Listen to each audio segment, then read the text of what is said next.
Kung matatandaan ninyo ang pangako ng Panginoon tungkol sa kanyang pakikisama sa kanyang mga tao, ito ay may kita natin sa Joshua chapter 1 verse 9 at Hebrews chapter 13 verse 5. Nang sabi ron, hindi kita iiwan ni pababayaan man. Magkaiba man ang konteksto, iisang pangako, hindi kita iiwan ni pababayaan man. Ang unang konteksto ay huwag silang matakot sa pagpasok sa lupang pangako, at dito naman sa Hebreo ay ang konteksto na huwag tayong maging kubitos sa mga material na bagay sapagkat hindi niya tayo pababayaan. Alam nyo, mga kapatid, itong ating pong mensahe ngayong hapon ay mayroon pong karugtong o may dugtungan sa ating mensahe din kayo ng umaga. At napakalaga ito para sa ating iglesia at maging sa ating personal na pamumuhay bilang Kristiyano. Ngunit bagong lahat, tayo muna ay manalangin. Panginoon, salamat po na ang iyong mga salita ang siyang nagpapatibay ng aming pong pagtitiwala at relasyon sa inyo. Nawa, bigyan niyo kami, Panginoon, ng katatagan, anuman po ang maging kalagayan namin sa buhay na ito, ay hindi po kami maligaw at mawala sa paglakad ng may fellowship sa inyo, pakikisama sa inyo, sapagkat mayroon kayong pangako, hindi nyo kami iiwan ni pababayaan man. Mangusap kayo, Ama, sa bawat isa, sapagkat may kanya-kaming mga kahinaan at higit sa lahat may kanya-kanyang mga problema na maaaring maging hadlang upang kami po ay mawala sa pakikisama sa inyo. Pagpalain po ninyo ang biyayang ito sa hapong ito. Ito ang aming dalangin sa pangalan ng Panginoong Hesus. Amen. Narin pa rin tayo sa 1 John at nasa chapter 1 pa lang tayo, kung ilang Sunday na po tayong nagpapatuloy dito. Basahin ko lamang ang verse 1 hanggang 7. Sa 7 po tayo magtutuon ng pansin tungkol po sa mga bagay upang inyong malaman, yung po ating series, upang inyong malaman, at ito ang pagpapala ng paglakad sa pakikisama sa Diyos. Pagpapala sa paglakad nating kasama o pakikisama ang Diyos. Ganito ang sabi sa verse 1. Yaong buhat sa pasimula na aming narinig, nakita ng aming mga mata, aming napagmasdan at nahipo ng aming mga kamay tungkol sa salita ng buhay. Ang buhay na ito ay nahayag. Ang aming nakita, aming pinatutuhanan, at sa inyo'y aming ibinalita ang buhay na walang hanggan na kasama ng Ama at sa amin ay ipinahayag. Ipinahayag namin sa inyo yaong aming nakita at narinig upang kayo rin naman ay magkaroon ng pakikisama sa amin. At tunay ng ating pakikisama ay sa Ama at sa Kanyang anak na si Jesucristo. Isinusulat namin ang mga bagay na ito upang ang aming kagalakan ay malubos. At ito ang mensahe na aming narinig sa Kanya at sa inyo'y aming ipinahahayag na ang Diyos ay liwanag at sa Kanya'y walang anumang kadiliman. Kung sinasabi nating tayo'y may pakikisama sa Kanya at tayo lumalakad sa kadiliman, nagsisinungaling tayo at hindi natin ginagawa ang katotohanan. Ngunit, kung tayo'y lumalakad sa liwanag, na tulad niya na nasa liwanag, may pakikisama tayo sa isa't isa, at ang dugo ni Jesus na Kanyang anak ang lumilinis sa atin sa lahat ng kasalanan. Ang tanong agad dito, itatanong natin, ay paano ba makipag-fellowship sa ating Panginoon? Paano natin mapanghawakan na ang Diyos ay kasama natin, kapiling natin sa lahat ng sandali? Ito ba'y nababatay sa ating paniniwala lamang, bahala na? O ito ba'y nababatay sa ating pakiramdam, na kapag kasama natin ang Diyos, nangingilabot tayo? Na ang banal na salita ang siyang magbibigay sa atin ng katotohanan, na siyang makapagpapalaya sa atin sa ganitong klase at uri ng paniniwala. Kaya ngayong hapon, dapat nating malaman kung gaano kalaking kagalakan, kung gaano kalaking kapayapaan at katiyakan ang makasandal sa walang hanggang braso ng Diyos. At ito ay sa pamamagitan ng ating pakikisama sa Kanya. Ang sabi nga ni Pablo sa 1 Corinthians chapter 1 verse 9, ang Diyos ay tapat at sa pamamagitan niya ay tinawag kayo tungo sa pakikisama ng Kanyang anak, si Jesus na ating Panginoon. Narinig natin ang sinabi rin ni Pablo Galatia 2:20 na siya'y kasamang napako sa krus at hindi na siya ang nabuhay kundi si Kristo. At ang buhay niyang ikinabubuhay ngayon ay ikinabubuhay niya sa pananampalataya sa Kanya na umibig at tumubos sa Kanyang sarili. Napakadali po nating sabihin yon. Mapanghawakan natin ang talata na si Kristo ay nasa atin. Paano ito? Paano tayo magkaroon ng katiyakan na tayo nga ay may pakikisama? Sa tuwing tayo po ay nasa gitna ng problema, minsan sa ating pagkakasala, sinasabi nating wala na ang Diyos sa atin. Hindi ko maramdaman. Pero ang pangako ng Diyos, sa pamamagitan kay Kristo, hindi kita iiwan ni pababayaan man. At dapat magiging bato ng pundasyon yung paniniwala natin yan. Hindi pakiramdam. So itong ating pag-aaral ngayon ay ang katiyakan na tayo nga po, anuman ang kalagayan natin, kasama natin ang Panginoon. At tayo'y nasa Kanyang pakikisama, fellowship. Hindi po mawawala ang ating relasyon sa Diyos, pero minsan nawawala yung ating fellowship with God. Dahil minsan kapag tayo'y nagkakasala, umiiral yung ating damdamin at hindi yung faith. Pag faith po, alam natin kung paano mapanumbalik yung ating fellowship with God. Ang kailangan lang, aminin mo, ipagtapat mo ang iyong kasalanan. Right? Pero ngayong hapon, sa ating pag-aaral na ito, sa series natin, 1 John chapter 1, palamang tayo, ay may mga bagay na dapat tayong malaman. At ito ay ang pagpapala sa paglakad sa pakikisama natin sa Diyos. Na ang Diyos sa Kanyang biyaya, iniligtas tayo sa kapangyarihan at puot ng impyerno. Alam natin yon, right? Tayo po ay iniligtas ng Diyos, ni Kristo, sa puot at kapangyarihan ng impyerno. Hindi na tayo mapapa-impyerno. At yan ay pinanindigan ng banal na kasulatan. Kaya ang ating panampalataya, hindi damdamin, pakiramdam, kundi batay sa katotohanan ng ating nakikita, nababasa at naunawaan. Kaya dapat tayong lumakad na may pakikisama sa ating Diyos. Now, ulitin ko na yung ating text, verse 7. Gusto kong ibaon natin to sa ating isipan. Ganito ang sabi, ngunit kung tayo'y lumalakad sa liwanag, meaning to say, mayroon tayong fellowship with God who is light sa liwanag, sabi dyan, na tulad niya na nasa liwanag, may fellowship tayo sa isa't isa. Meron tayong fellowship. Bagamat sa isa't isa, no? Kasama tayo dyan. At ang dugo ni Jesus na Kanyang anak, wow, ang lumilinis sa atin. Di ba't nilinis na tayo ng Panginoon sa lahat ng ating kasalanan? Pero ang sabi dyan, lumilinis sa atin sa lahat ng kasalanan. Napakaganda pong dapat panghawakan yan. Dapat nating panghawakan. So tayo'y, dito sa text na ito, tayo'y pinangangaralan. Pinangangaralan ni John sa lahat ng mananampalataya, hindi lamang sa kanilang panahon, kundi sa atin ngayon. Present time. Tayo'y pinangangaralang lumakad ng may pakikisama sa Diyos. Pag sinabing Diyos, Ama at ang anak. Hindi magkahiwala yon. Lumakad tayo may pakisama sa Diyos, ang siyang liwanag. Bakit? May tatlong dahilan na makikita natin dito sa ating isang talata. Una, pansinin natin na ang lakad na ito ay resita sa atin na pakikisama. Ginamit po yung resita. Tulad ng doktor. Basahin lang natin muna, no? Verse 7. Ngunit kung tayo'y lumalakad sa liwanag, na tulad niya na nasa liwanag, may pakikisama tayo sa isa't isa.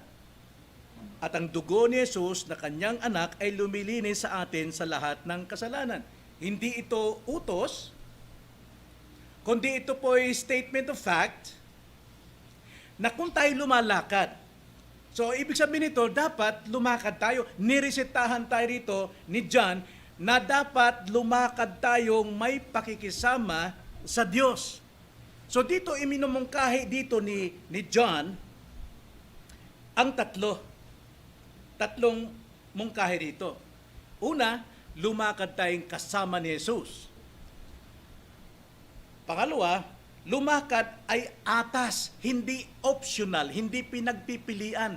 Ito ay atas. Ibig sabihin, resita. Pag hindi mo binili ang gamot na yan, mamamatay ka talaga. Kailangan gawin mo ito. Bagamat hindi naman iniuutos, pero minumungkahi, napakalaga. Ang ating din doktor, minumungkahi niya, bilhin mo ito. No? May kasamang utos. At ikatlo, lumakad bilang anak ng liwanag. Tatlo po yun. Una, isahin natin. Unang-una rito na minumungkahi ni Juan, ni John, o ng Diyos, lumakad tayong kasama ni Jesus. Sapagat, sino ba si Jesus? Now, tindan natin John 8:12. Kung sino ba si Jesus? Ano ba sinasabi niya? Ganito ang sabi ni Jesus Christ. Muling nagsalita sa kanila si Jesus, "Ako ang liwanag ng sanlibutan." So, dapat lang tayong lumakad kasama kay Jesus sapagkat siya ang liwanag ng sanlibutan. Pag sinabing sanlibutan, mga kapatid, either doon sa kasalanan o sa kasamaang nananahan sa mundo at buong sa daigdig, alam natin si Jesus ang liwanag.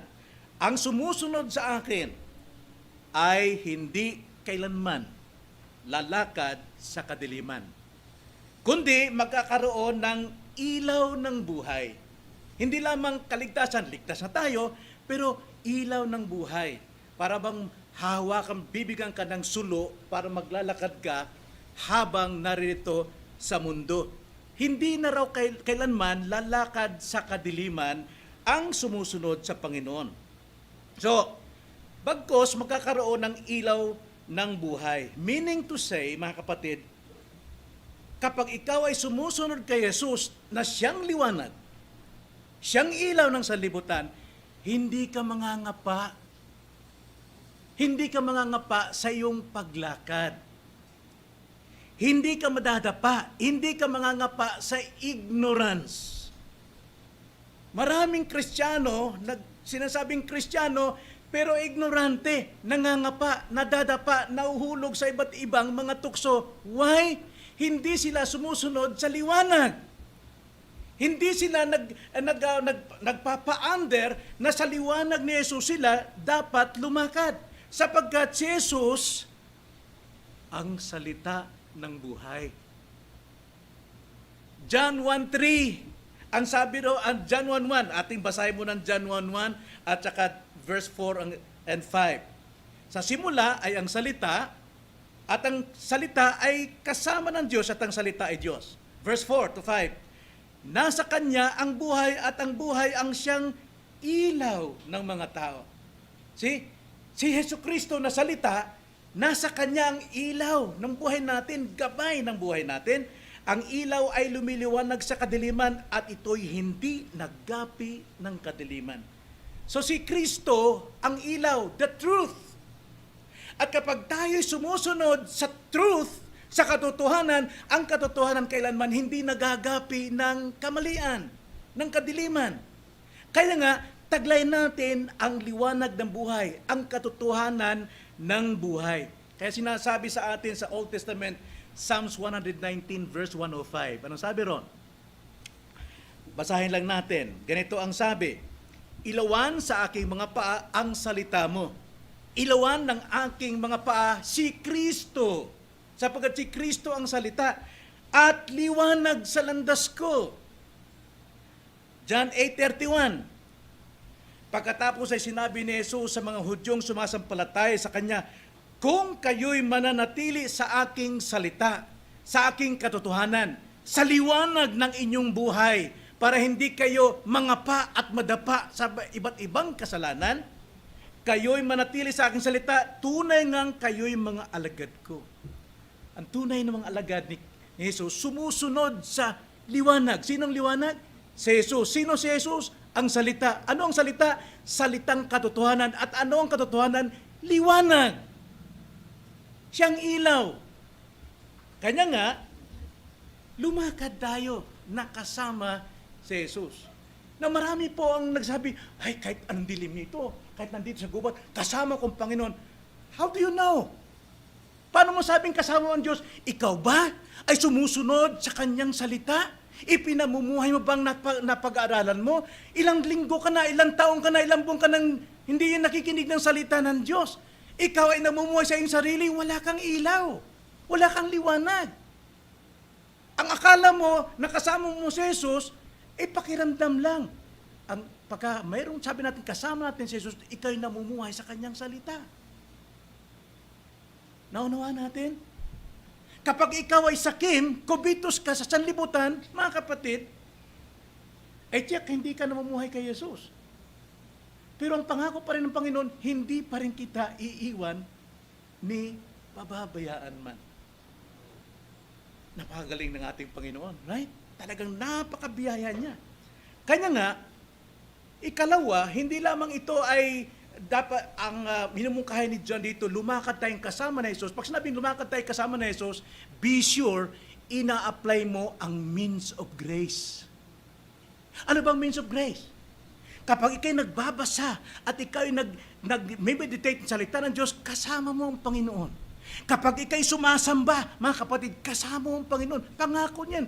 Saan man may 2 o 3 nagkakatipon dahil sa kanyang pangalan, yun ay pagsamba, kasama natin ang Panginoon.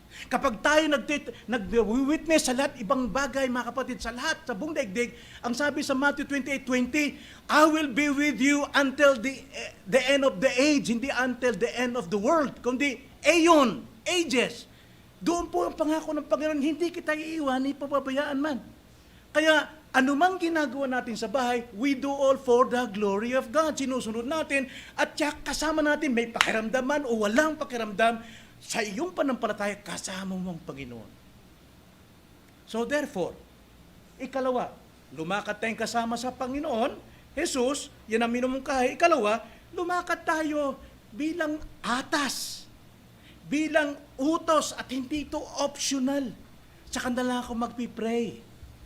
Pag nagpipray ka, alam natin, kasama mo ang Panginoon. Right? Kapag nagsishare ka ng gospel, kasama ka ng pangako niyon. Kapag sumasamba, kasama mo ang Panginoon. Hindi damdamin, hindi pangingilabot, but truth. Sapagkat ang faith natin, based on the truth. Sa katotohanan. Tingnan nyo ang sabi. Balikan natin ang John 8:12. Muling nagsalita sa kanila si Jesus, ako ang ilaw ng sanlibutan. Ang sumusunod, resita, no? Ang sumusunod sa akin, hindi kailanman lalakad sa kadiliman, hindi mangangapa sa buhay, kundi magkakaroon ng gabay ng buhay, ilaw ng buhay. So, ano sinasabi ni Jesus Christ dito? Optional ba ito? Nagawin natin ang means of grace? No, do it! Prove it!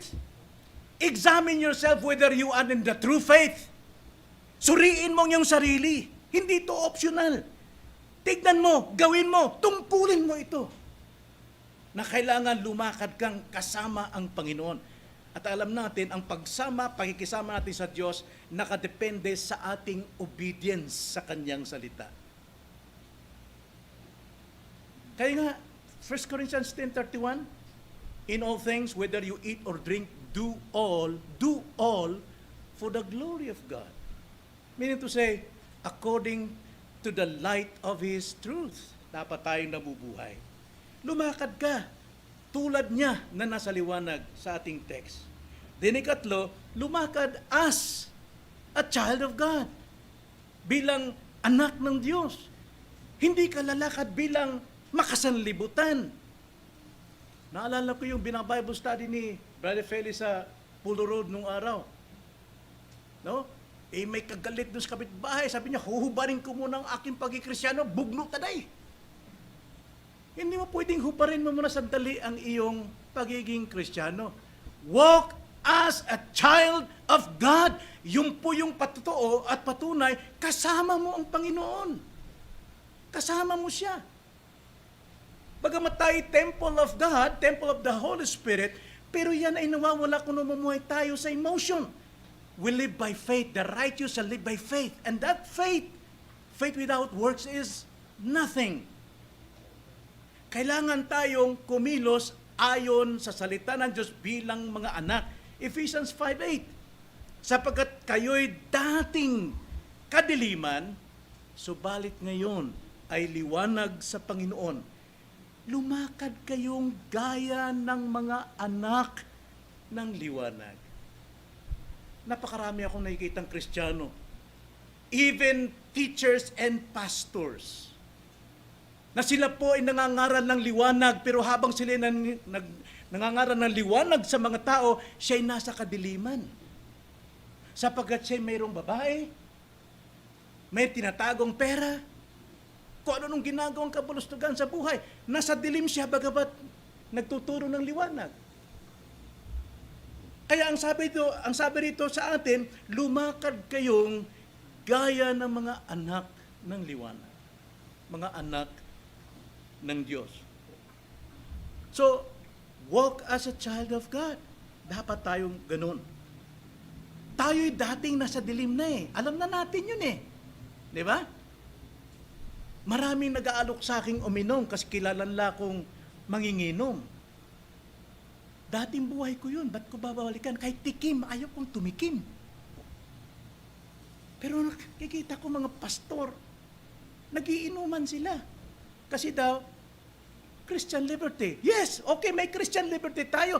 Pero dati akong nasa dilim. Ba't ko babalikan yun? Kaya huwag kayong magagalit sa akin kung di ko kayo pagbibigyan sa alok ninyo. Tapos ayaw ko. Dahil alam kong sarili ko, pagka ako'y nakainom na, nanlilisik yung mata ko. Ayoko nun. Nasa kadiliman. Kaya sabi rito, dati kayong nasa kadiliman, sabi sa Ephesians chapter 5, verse 8. Lumakad kayo bilang mga anak ng liwanag at hindi mga anak na pasaway. Sabi nila, hindi, pastor, hindi mo mawala sa Kristiyanong pasaway. Pero yun namang pasaway ng mga Kristiyano is glorified pasaway. Ha? Mayroon bang ganon? Dahil Kristiyano ka, katanggap sa Diyos yung pagiging katigasan ng ulo mo, glorified pasaway. Palay ko walang ganon, mga kapatid. Dapat putulin na yung doktrinang yun. Pagpasaway ka, lumalaban ka against, whether sa tao o sa Diyos. So ikalawa, mga kapatid. So unang lakad na ito ay resita sa ating dapat tayong nasa pakikisama. Ikalawa, ang lakad na ito, according to verse 7, ay walang katumbas na pakikisama. Hindi ito maipapalit. Hindi ito pwedeng ipagpapalit mo sa iba. Ito'y walang hanggang, walang katumbas na halaga na pakikisama. Sapagkat ito'y pakikisama sa Diyos. Hindi ito pakikisama sa tao. Kapag tayo po'y mayroong pakikisama sa Diyos, yung ating ding fellowship with each other, ay kasama natin ang Diyos. Napakalaga, mga kapatid. 1 John 1:3, itong sabi ni John sa context, ipinapahayag namin sa inyo yaong aming nakita at narinig. Now, remember, John, the beloved, itong nagsasalita rito. Upang kayo rin naman ay magkaroon ng pakikisama sa amin. So, kung hindi tayo lumalakad sa liwanag, wala tayong pakikisama sa mga apostol. Kaya nga sabi ng apostol John, ipinapahayag namin sa inyo yung aming nakita. Apostles' doctrines. At aming narinig, upang kayo rin naman ay magkaroon ng pakikisama sa amin. At tunay ng ating pakikisama ay sa Ama at sa kanyang mga anak na si Jesucristo. So kung tayo po ay sumusunod sa turo ng mga apostles, na siyang foundation ng ating teachings, ng church life, at ang cornerstone ay si Christ, mayroon tayong pakikisama sa kanila. At the same time, may pakikisama tayo sa Father and Son. Nakita nyo, ang ating fellowship po ay hindi lamang sa Diyos, kundi sa lahat ng mga mananampalataya na namumuhay na sumusunod sa liwanag. Napakahalaga po nating alamin to. So dito, alamin natin ano yung pakikisama natin sa Diyos. na tulad ng tinatanggap ng mga apostles. Ano yun? Well, ang dami po eh. Pero ilan lang titignan natin. Una, sa ating pakikisama sa Diyos, alam natin, sa Kanya nagmula ang ating buhay na walang hanggan. Because of our fellowship with Him. No? Siya muna ang umibig sa atin, tinubos tayo, kaya tayo binigyan ng buhay na walang hanggan dahil tayo sumampalataya sa Kanya. We have fellowship with God. Taglayin natin ang buhay. 1 John chapter 5 verse 11 to 12, ganito ang sabi ni John. Now remember, ang context dito ay yung doktrina ng Gnosticism. No? Mga Gnostics dito ang pinabubulaanan ni John.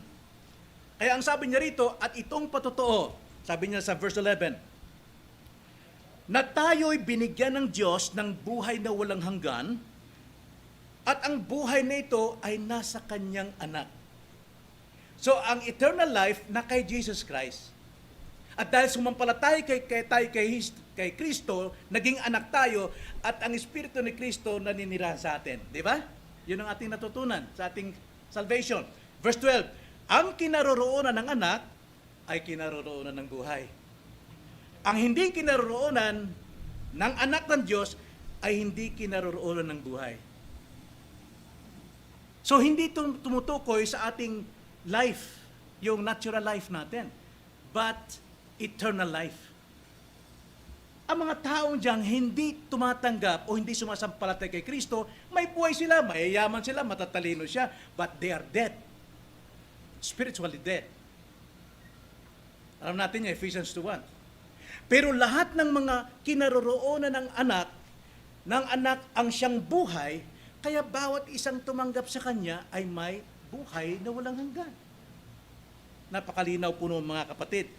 Ito yung ating biyayang natanggap sa pagkikisama natin sa Diyos. Number 2, nasa atin ang pag-ibig ng Diyos. 1 John chapter 4 verse 9 to 10. 1 John chapter 4 verse 9 to 10. Dito nahayag ang pag-ibig ng Diyos sa atin. Sapagkat sinugo ng Diyos ang kanyang bugtong na anak sa sanlibutan upang tayo'y mabuhay sa pamamagitan niya. Narito ang pag-ibig. Hindi sa tayo'y umibig sa Diyos, kundi siya ang umibig sa atin at isinugo ang kanyang anak ng pantubos sa ating mga kasalanan. Nakita nyo ang pag-ibig ng Diyos na sa atin. Dahil sa pakikisama, fellowship natin sa Diyos. We have His life, we have His love. Not only life and love, but also joy. Kagalakan. At ang joy na ito ay hindi tulad ng sanlibutan. Pag may pera ka, may joy ka. Pag wala ka, mugot ka na. Guba ng naong ni mo, guba kay kwarta. Pero itong joy na ito, kahit anong wala ka pang pera, nagkasakit ka pa, naghihingalaw ko, that remains because that joy is Christ's joy na binibigay sa kanyang mga anak na may fellowship sa kanya. 1 John 1:4, ang sabi ng Panginoon, isinusulat namin ang mga bagay nito upang ang aming kagalakan ay malubos. Na remember, sila yung may kagalakan. At ipinalag ito na dyan upang ang ating pakikipag-fellowship sa Diyos ay pakikipag-fellowship sa kanila. Kaya kung may kagalakan ng mga apostol na ito, the same kagalakan na sa atin. Now, John chapter 15, verse 11. Sabi ni Jesus Christ sa kanyang mga alagad, ang mga bagay na ito sinasabi ko sa inyo upang ang aking kagalakan ay mapasa inyo. At ang iyong kagalakan ay malubos. So ang kagalakang binigay natin sa atin ng Panginoon ay hindi lamang kagalakang panandalian, but it fulfilled. Hindi ito maaalis sa atin. At higit sa lahat, mahigit naman sa lahat naman yan ay biyaya sa conversion natin. Remember? Sa conversion, binagong puso natin, binagong espiritu natin, binigyan tayo ng espiritu ng anak, at tayo ay kinonvert. At sa conversion natin, natanggap natin ang lahat ng klase ng biyaya, kasamang panampalataya and repentance. At kasama dyan ang buhay, pag-ibig, joy, and also peace. John 16:33. Ganitong sabi, ang mga bagay na ito ay sinabi ko sa inyo upang sa akin magkaroon kayo ng kapayapaan. Peace. Sa sanlibutan ay naharap kayo sa pag-uusig, ngunit lakasan ninyo ang inyong loob, dinaig ko na ang sanlibutan. Now, let me explain this. Binigyan tayo ng kapayapaan ng Diyos. At hindi ito madadaig ng sanlibutan. Sapagkat sabi dyan, sa sanlibutan, haharap kayo sa pag-uusig. Kapag kayo inuusig, ay tsak gugulo kayo. Isipan, mawawala ang peace nyo. Pero ang peace na binigay sa atin ng Panginoon ay hindi po nawawala. Why? Dalawang klaseng peace po ito. Number one, yung ating peace between man and God. Tayo po ay enemies of God. Mayroon tayong war between God. But si Kristo, tinubos tayo dyan upang yung war natin ay mapalitan po ng peace treaty. May kasunduan na tayo because He is our Father and we are His children. So yun po yung peace na yun. Ibig sabihin may dugtungan, may relasyon tayo sa Panginoon. So therefore, pagdating po sa problema, that peace ay mananatili kahit wala tayong pera. Hindi tayo mabubuhay ng kapayapaan tulad ng sanlibutan. Ang kanilang kapayapaan panandalian lang. Pero our peace remains forever. Ito magdadala sa atin sa walang hanggang buhay. Sapagkat wala na tayong alitan sa Diyos. So yung peace na yon. At tulad ng ating tanong kanina, paano natin maticheck na sa atin ang peace? Tingnan nyo, pagdating po sa problema, meron tayong gagawin para manatili yung peace na yon.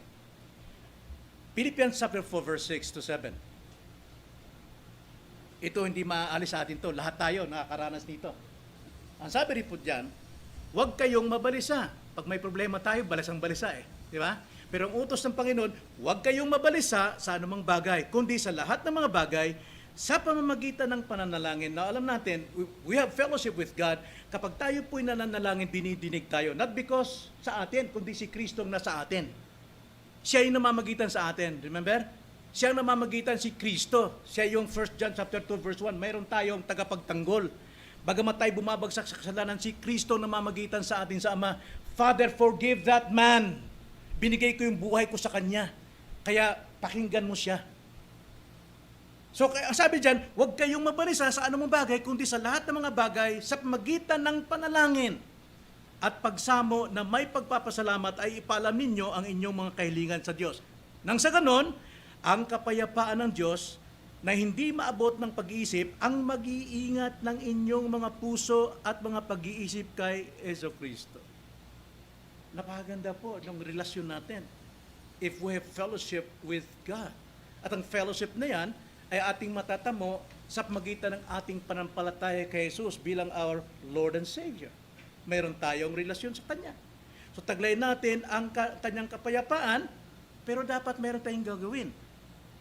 Manalangin tayo, dumulog tayo, upang ang kapayapaan ng Diyos ay manatili sa atin. And also, kanina sa ating pag-aaral, binigyan tayo ng karapatan sa kaharian ng Diyos. Right?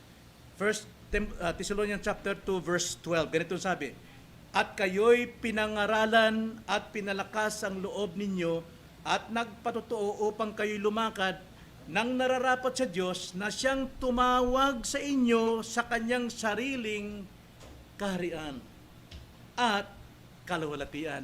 We are in the winning side. Even the gates of hell cannot prevail against the kingdom of God. So nakita nyo, yung pong privilege, yung blessings natin na tinanggap natin mula sa pakikisama sa Diyos. Hindi tayo basta-basta sa mundong ito. Lahat ng yan tinanggap natin. Ito'y pakikisama natin sa Diyos at pakikisama natin sa kapwa mananampalataya. Basahin natin muli ang ating teksto, mga kapatid, sa verse 7. Ang sabi po, ngunit kung tayo'y lumalakad sa liwanag na tulad niyang nasa liwanag, may pakikisama tayo sa isa't isa. Natignan nyo, yung ating fellowship, makabuluhan. Di ba? Acts chapter 2 verse 42, haligin ng isang Kristiyano na mayroon tayong fellowship of the brethren, apostles' doctrine, Lord's Supper, and prayer. makikita natin dyan, mayroon tayong pakikisama sa isa't isa. Kaya nga, lumakad tayong kasama ni Jesus. At ito'y pakikisama ng mga Kristiyano sa kapwa Kristiyano. So, pagka mayroon po tayong pakikisama, paano po dinescribe ng Bible ang fellowship with the brethren? Paano dinescribe? Nasaan sa Biblia yun? Paano inilarawan? Ang ganda. Bagamat tayo nakamugot, no, kasi mangot tayo minsan, no?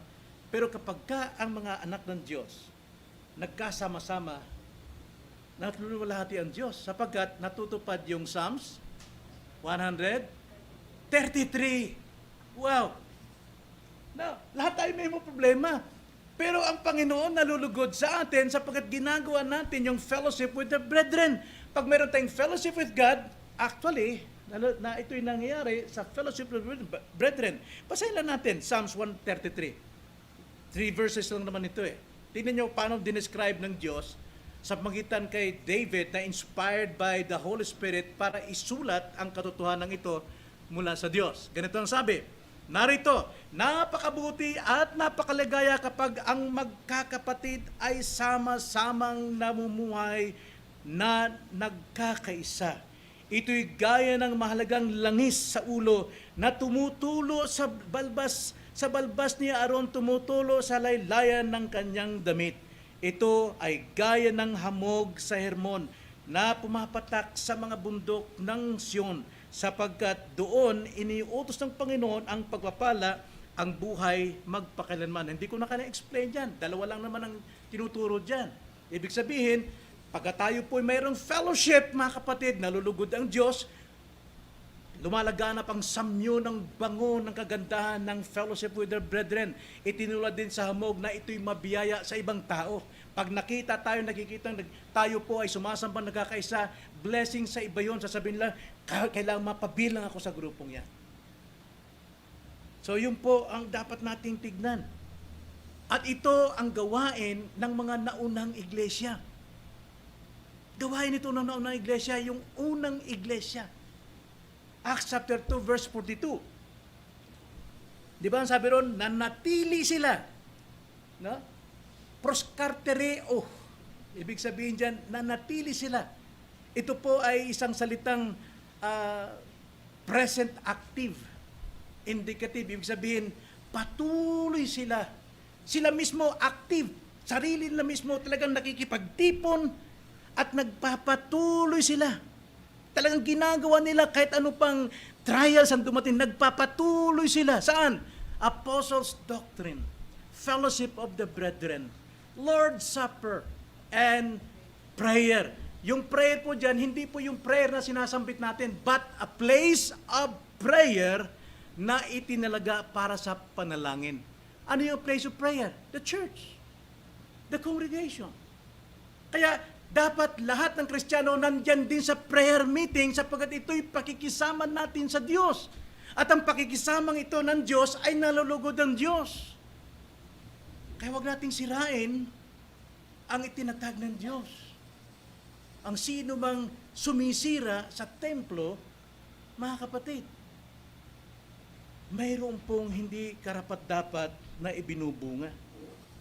At ito ang practice ng mga naunang iglesia. At hinihikayat tayo ng mga ito. Sila mismo naghihikayat. Dumating doon kay John Wycliffe, dumating kay John Calvin, kay Luther, hanggang sa ating panahon, yung pa rin. Mayroon tayong regulative principle pagdating po sa pagsamba. Naalala ko tuloy yung ating pabansang awit gustong baguhin ni Tito Soto, di ba? Yung huling kataga na ang mamatay ng dahil sa iyo, gustong baguhin ni Tito Soto. Pero maraming nag-react. At maraming nagpaliwanag. Hindi mo pwedeng baguhin yung ating kinagisnang awit ng pabansa. Sapagkat yan ay kinamatayan ng marami. Igalang natin ang kanilang pagbibigay alay ng kanilang buhay. Makarinig kayo ng ating pabansang awit na niloloko. Anong pakiramdam ninyo? Matutuwa ba kayo niloloko yung ating national anthem? Bayang-bayang magiliw, perlas ng silanganan. baka i-demanda mo. Bakit? Inaalala mo kung paanong nagbuwis ng buhay ang mga tao noon kayo na itatag ang siyang national anthem. The same with regulative principles. Hindi natin pwedeng baguhin yun. Sapagkat ating igalang kung sino mga bayani ng panampalataya, paano sila namatay para bigyan ng papuri ang Diyos sa paraan na regulative. Eh yung mga bagong modernong awit yun, nag-alay ba sila ng buhay para maitatag ang doktrina? No. Ba't natin sila susundin? Kapag tayo maawit po na wala sa regulative principle, eh para nating binabaliwala yung church history. Hindi tayo entertainer. Noong araw, Pentecostal tayo, eh marami tayong kantang mga ginawa ng tao. Bagamat biblical, pero sinong gumawa? Hindi yun mga heroes of faith na nag-alay ng buhay. Regulative principle. Kaya ito pong mga kapatid dito, naghihikayat sa atin. Hebrews chapter 10 verse 25. Ang sabi dito, na huwag nating pabayaan ang ating pagtitipon gaya ng ugali ng iba, kundi palakasin ang loob ng isa't isa, lalong-lalo na kapag inyong nakikita na papalapit na ang araw. Na kung ating titignan, sinong kausap dito? Mga Kristiyanong nandun sa persecution. Malapit na ang araw ng pagguho, ng digmaan, ng karumal-dumal na pasakit 70 years o 70 AD. Malapit na ang araw. Hindi ito sa ating araw na maguguna yung ating mundo. Para sa akin, nung dumating si Kristo, hinihil niya ang land. Paganda ng paganda, ang kingdom of God. Bagamat pasama ng pasama ang takbo ng mundo. Pero yung kingdom of God talagang na-scatter yan. Kasama tayong nagpapalago. Kaya hindi po magugunaw ang mundo. Mawawasak sa sabog. Kundi ito'y binabalik ng Panginoon yung unang nasira ng kasalanan. The paradise of God. Kaya nga, mga kapatid, ito na masabi ko. Kung faith ng tao ay hindi makapagdadala sa kanyang iglesia, duda ako sa kanyang panampalataya kung ito'y magdadala sa kanya sa langit. Hindi ko na ulitin salitang yon. Pero duda ako sa mga nagwawalang bahala sa means of grace. So ang patunay sa realidad ng ating pakikisama, hindi sa salita, hindi sa pangangatwiran, kundi sa paggawa. Mantakin ninyo sa panahon nila Peter, sinusunog ang mga kapatiran nandun sa poste, sinisilaban ng krudo at sinusunog, pinupugutan, pero nagmamarcha pa rin sila. Sila'y hindi sumusuko sa kanilang pananampalataya. Pinapakita nilang matatag ang kanilang pananampalataya.